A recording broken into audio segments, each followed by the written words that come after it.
हमारे सभी दर्शकों को सादर प्रणाम। जय श्री कृष्ण। आप सभी को धनतेरस के पावन अवसर पर हार्दिक शुभकामनाएं, मंगल कामनाएं। आपको जीवन की सारी सुख सुविधाएं मिले, सुख समृद्धि होवे और सबसे बड़ी बात, परिवार में सभी सदस्य प्रेम पूर्वक रहें, इसकी शुभकामनाएं। आज एक छोटा सा विषय है, उस पर चर्चा करेंगे और आज का विषय है छत्र योग। छत्र योग का सीधा संबंध है छत्र छाया से।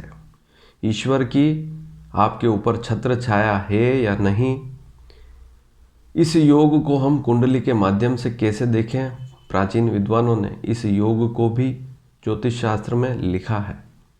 सर्वोत्तम योग है। इस योग के प्रभाव से मनुष्य की कीर्ति बढ़ती है, चाहे स्त्री हो चाहे पुरुष। जीवन में जो कुछ लक्ष्य साधता है उस लक्ष्य की पूर्ति होती है। जो कुछ भी मनोकामना होती है वह पूर्ण होती है और जीवन में जिस पद पर जाने की इच्छा होती है वह पद उसे मिलता भी है। तो इस छत्र योग को हमारे ज्योतिष शास्त्र में बड़ी ही सुंदरता से लिखा है, इसका वर्णन किया है। बहुत सामान्य सा सूत्र है इसको समझने का। यदि किसी कुंडली में इस प्रकार का योग है तो उसे उच्च पद प्राप्त होगा, अच्छी भूमि मिलेगी, अच्छा धन मिलेगा, अच्छी संपत्ति मिलेगी, अच्छी संतान मिलेगी, अच्छी शिक्षा मिलेगी, कर्म भी अच्छे रहेंगे और भाग्य भी बलवान रहेगा। ऐसी स्थिति में सारे लाभ व्यक्ति को मिलते हैं, लेकिन कुछ कंडीशन भी है, उसे भी बताऊंगा। और इस छत्र योग को सीखने के लिए इस वीडियो को अंत तक देखते रहें। और यदि आप पहली बार इस चैनल से जुड़े हैं, पहली बार देख रहे हैं, तो हमारे इस चैनल को सब्सक्राइब करना बिल्कुल भी ना भूलें। छत्र योग एक सामान्य सा योग है। हमारी कुंडली में आप यहाँ पर इस कुंडली को ध्यानपूर्वक देखें। हमारी जो कुंडली है उस कुंडली में लग्न और सप्तम इसका बड़ा महत्व है। और सप्तम से लेकर लग्न के बीच में सारे ग्रह हो तो छत्र योग का निर्माण होता है। कैसे? आपकी जो कुंडली है, लग्न कुंडली खोलकर देखनी है, अन्य कोई भी कुंडली खोलकर नहीं देखनी है। सारे ग्रह 7वें भाव से लेकर लग्न तक इन भावों में ही हो।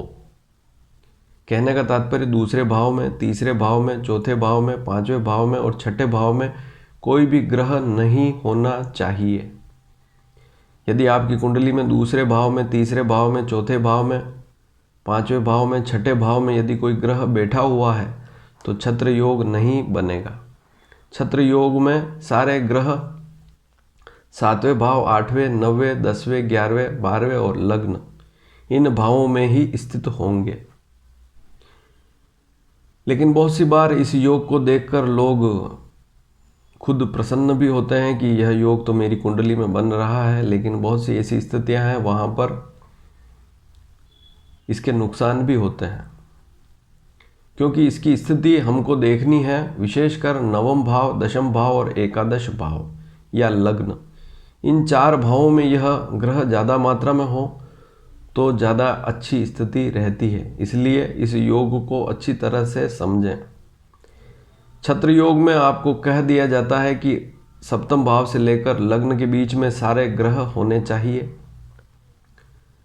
लेकिन ऐसी स्थिति में भी यदि सारे ग्रह, अधिकतर ग्रह नवम भाव, दशम भाव, एकादश भाव और लग्न में हो तो सबसे ज़्यादा अच्छी स्थिति रहती है। तभी जाकर इस छत्र योग का छत्र सिर पर छत्र होगा और आपको सारी उपलब्धियां जीवन में हासिल होगी। तो ज्योतिष में इस योग को बहुत अच्छी तरह से लिखा हुआ है। सप्तम से लेकर लग्न के बीच में सारे ग्रह केवल इन भावों में ही हो।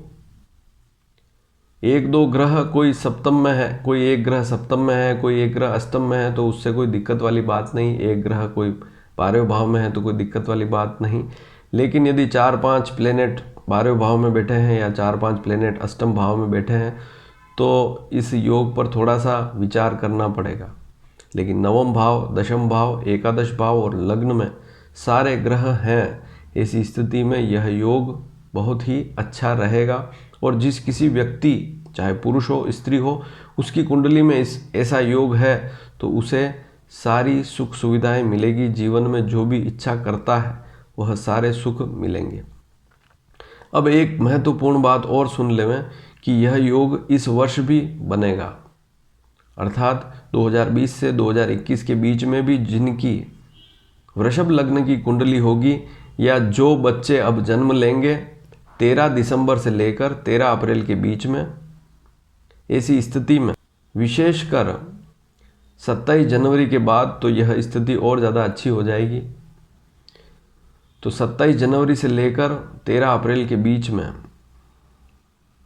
और बाकी तो मैंने बता ही दिया कि वैसे तो अगर ज्योतिष शास्त्र के हिसाब से देखें तो 13 दिसंबर से 13 अप्रैल के बीच में यह योग बनेगा वृषभ लग्न की कुंडलियों में। ऐसे बच्चे जिनका जन्म वृषभ लग्न में होगा उनकी कुंडलियों में छत्र योग बनेगा इस समय में, और 27 जनवरी से लेकर 13 अप्रैल के बीच में यह योग विशेष बनेगा। 27 जनवरी 2021 से 13 अप्रैल 2021 के बीच में यह योग विशेष रूप से बनेगा। उस समय ग्रह बहुत अच्छी स्थिति में रहेंगे। मान लीजिए इक्का दुक्का कोई ग्रह अस्त भी है तो उसे बलवान किया जा सकता है, लेकिन इस योग के लाभ अवश्य मिलते हैं। तो आज आपने समझा कि सप्तम भाव से लग्न के बीच में सारे ग्रह हों, विशेषकर नवम, दशम, एकादश और लग्न में अधिकतर ग्रह हों, तो इस प्रकार से छत्र योग का निर्माण होता है। अब बहुत से लोग इसे काल सर्पदोष से भी जोड़ देंगे, क्योंकि 13 दिसंबर से वृषभ लग्न में राहु होगा, सप्तम में केतु होगा, तो सारे ग्रह यदि अष्टम से 12वें भाव के बीच में होंगे तो इससे काल सर्प योग का भी निर्माण होगा। लेकिन काल सर्प योग पिछले 30-40 सालों से विशेष प्रचलन में है। प्राचीन ज्योतिष शास्त्र में काल सर्प योग का कहीं पर भी विशेष वर्णन नहीं है, इसलिए काल सर्प योग हमेशा बुरा होता है यह बात सही नहीं है। तो इस बात को भी समझना पड़ेगा। बहुत सी स्थितियां देखनी पड़ती है। केवल काल सर्प योग देखकर, ऐसा तो कोई छोटा बच्चा भी देख लेगा काल सर्प योग को, वह आसानी से उसे सीख लेगा। तो काल सर्प योग देखना बहुत आसान प्रक्रिया है। जैसे इस छत्र योग को हम देखते हैं वैसे ही काल सर्प योग को भी देख सकते हैं। लेकिन काल सर्प योग हर परिस्थिति में खराब नहीं होता है, तो इसे भी समझना होगा। और यदि कोई शिव की उपासना करता है, भगवान शिव की आराधना करता है, तो उसे कोई काल सर्प योग प्रभावित नहीं करेगा। जीवन में काल सर्प योग का कोई दुष्प्रभाव नहीं रहेगा। तो यह वीडियो आपको कैसा लगा? यदि अच्छा लगा हो तो इसे शेयर करना बिल्कुल भी ना भूलें। धन्यवाद। जय श्री कृष्ण।